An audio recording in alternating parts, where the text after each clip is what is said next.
Olá, seja muito bem-vindo ao canal Hoje e Sempre. Nosso vídeo de hoje é uma sugestão do nosso inscrito e amigo Rui Garcia, que deseja saber mais sobre as grã-duquesas russas e sobre a descendência de Xênia Romanov, de quem também temos um vídeo muito interessante por aqui. Então, assim que terminar esse, já visite a vida de Xênia. Irina Alexandrovna Romanov era a filha mais velha e única menina nascida do grão-duque Alexander Mihalovich e da sua esposa Xenia Alexandrovna, sendo a única sobrinha de sangue de Nicolau II. Já vai deixando o seu like, se inscreva e venha fazer parte da corte desse canal. Comente, compartilhe. Se puder, se torne um membro. Ajuda muito a sobrevivência e a manutenção do nosso trabalho.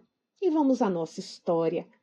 Irina nasceu em São Petersburgo em 15 de julho de 1895. Foi a primeira neta do czar Alexandre III. Seus pais eram primos. Por sua linhagem nobre e como membro da dinastia Romanov, já nasceu uma princesa da Rússia. Um dos descendentes de Xênia poderia ser atualmente o líder da família Romanov, mas todos os seus filhos tiveram casamentos inválidos, os chamados casamentos morganáticos. Então, se a monarquia voltasse à Rússia, nenhum deles poderia subir ao trono. Irina era a filha mais velha, a única menina de uma família de 7 crianças.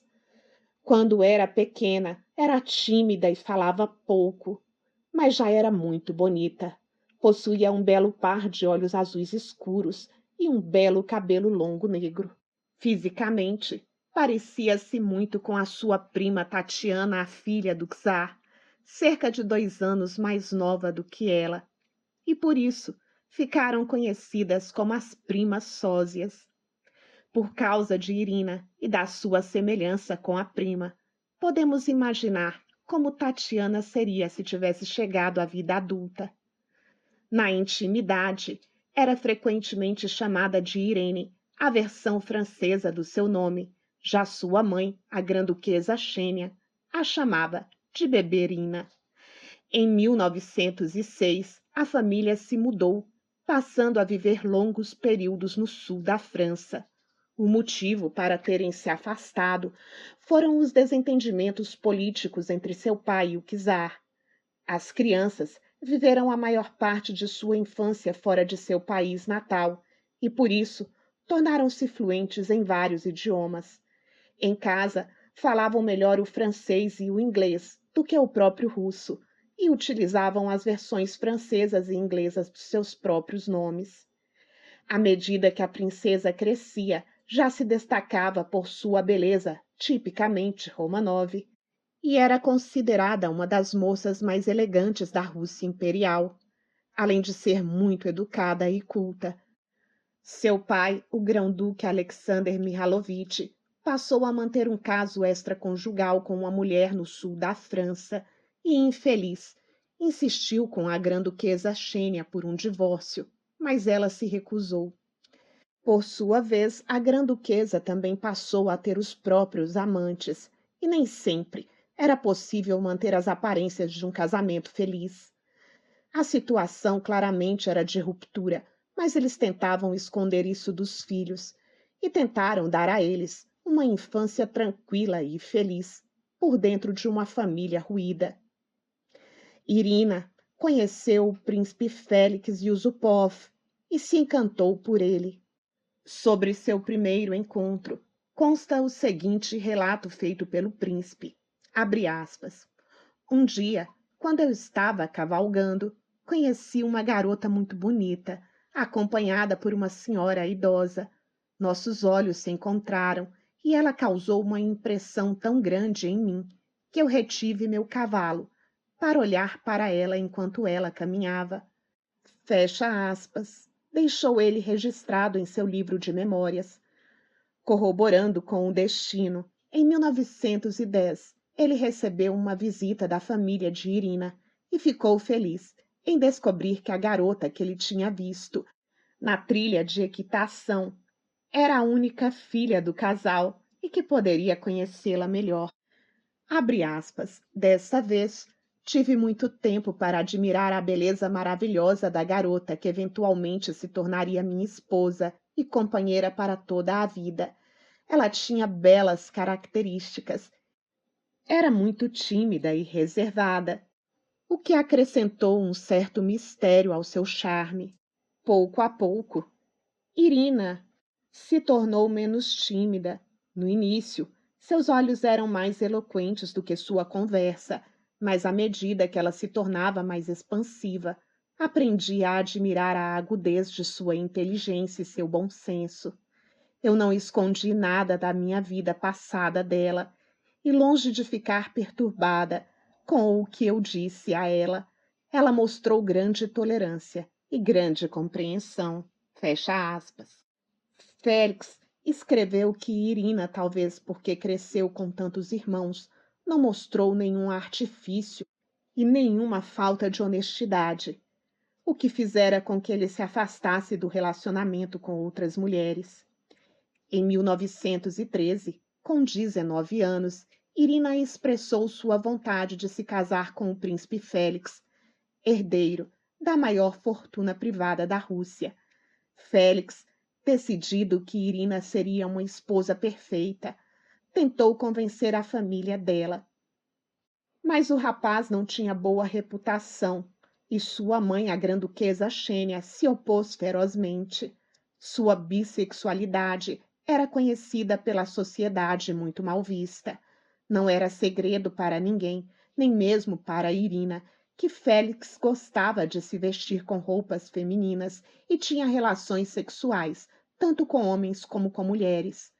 Mas sua fortuna e grande posição falavam muito a seu favor, e Félix conseguiu persuadir a família relutante de Irina a ceder e permitir que a cerimônia fosse adiante. Apesar de Félix ser um príncipe, ele não era um Romanov, e o casamento era considerado desigual, ou morganático, como se diz. Então, antes da união, Irina teve que renunciar aos seus direitos e abrir mão da sua posição, uma grande prova de amor ao noivo. Sobre isso, ele também deixou um registro. Abre aspas.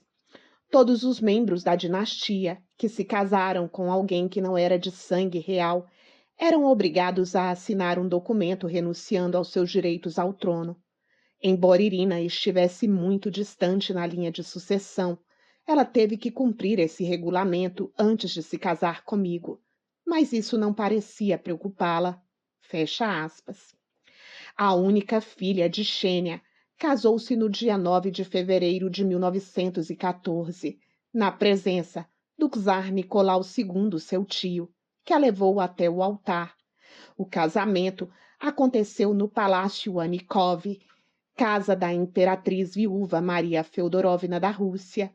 Foi o casamento da sociedade do ano e a última ocasião dessa na sociedade russa antes da Primeira Guerra Mundial. Abre aspas. O vestido de noiva de Irina era magnífico. Era de cetim branco bordado em prata, com uma longa cauda.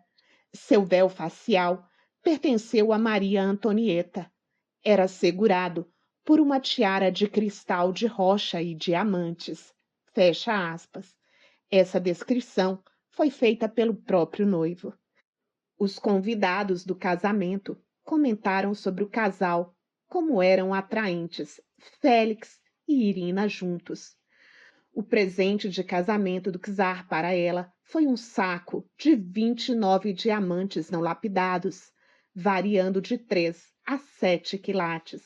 Irina e Félix também receberam uma grande variedade de joias preciosas de outros convidados. Abre aspas. Estávamos sobrecarregados com presentes, as joias mais lindas, bem como os presentes mais simples e tocantes dos nossos camponeses. Fecha aspas, disse ele. Mais tarde, eles conseguiriam tirar muitas dessas joias do país durante a Revolução de 1917, para usá-las para financiar sua vida no exílio. O casal estava em lua de mel na Europa e no Oriente Médio, quando a Primeira Guerra Mundial estourou. Ao sair nas ruas da Alemanha, eram chamados de porcos russos. Félix converteu uma ala do seu próprio palácio em um hospital para soldados feridos, mas evitou entrar no serviço militar. Em 21 de março de 1915, nasceu a primeira e única filha do casal, a princesinha Irina Felixovna Yosupova, apelidada de Bebê, para evitar confusões, já que tinha o mesmo nome de sua mãe. Nunca esquecerei minha felicidade quando ouvi o primeiro choro da criança, disse o pai. A grã-duquesa Xênia estava tão preocupada que acabaram dizendo que era como se ela estivesse dando à luz no lugar de Irina. Tanto Félix quanto Irina estavam cientes dos rumores sobre Rasputin, o místico que parecia governar a czarina, e sua associação com o agravamento da situação política que trouxe tumultos e protestos. Parecia evidente que Rasputin estava destruindo o país e os Romanovs e que precisava ser eliminado. Aliás, quando você assistir o vídeo sobre a vida da grã-duquesa Xênia, vai entender o quão consciente ela estava da gravidade da situação. Na noite entre 16 e 17 de dezembro de 1916, Rasputin foi convidado para o apartamento de Félix no Palácio de Moika. Irina estava em uma visita à Crimeia. Félix, com o apoio de outros descontentes, prepararam uma armadilha e deram fim à vida de Rasputin. Assim, ele ignorava os apelos de Irina para que não participasse de tal ato. Quando o tio Nicolau tomou conhecimento do que havia acontecido, Félix foi exilado em uma remota propriedade rural. Nicolau II foi enfático, abre aspas, ninguém tem o direito de matar por seu próprio julgamento privado, fecha aspas. Iniciada a Revolução de 1917, começou uma grande caçada para eliminar todos os Romanovs e famílias aristocráticas da Rússia imperial. Numa dessas inexplicáveis coincidências da vida, foi o exílio em uma propriedade remota que proporcionou a Félix e sua família uma fuga segura. Irina, o marido e a filha fugiram para a Crimeia. Conseguiram levar joias e 2 pinturas de Rembrandt, cujos rendimentos da venda ajudaram a sustentar a família no exílio. Da Crimeia, a família embarcou em um navio britânico que os levou para Malta.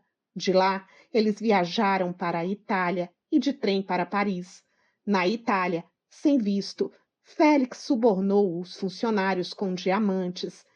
Em Paris, eles ficaram alguns dias antes de irem para Londres. Em 1920, eles voltaram para Paris e compraram uma casa, onde viveram a maior parte de suas vidas. A capital mundial da moda estava repleta de nobres cavalheiros e belas damas, que uma vez brilharam em bailes luxuosos na corte do Império Russo, mas agora eram forçados a contar cada centavo e aprender novas habilidades para sobreviver. Os Yusupovs também estavam ficando sem fundos. Então, Irina e Félix decidiram aproveitar seu gosto estético e educação brilhante, criando uma casa de moda, IRF, uma junção de Irina e Félix. Em 1924, os primeiros vestidos foram cortados e costurados no chão de um ateliê improvisado, em um pequeno apartamento parisiense, onde condessas e príncipes russos trabalhavam como designers, costureiras e modelos. Posteriormente, designers de todo o mundo retornariam repetidamente ao luxo refinado de roupas no estilo de Yusupov. A ascensão da casa de moda IRF foi incrivelmente rápida. Após o show de estreia no Hits, as revistas parisienses explodiram com ótimas críticas.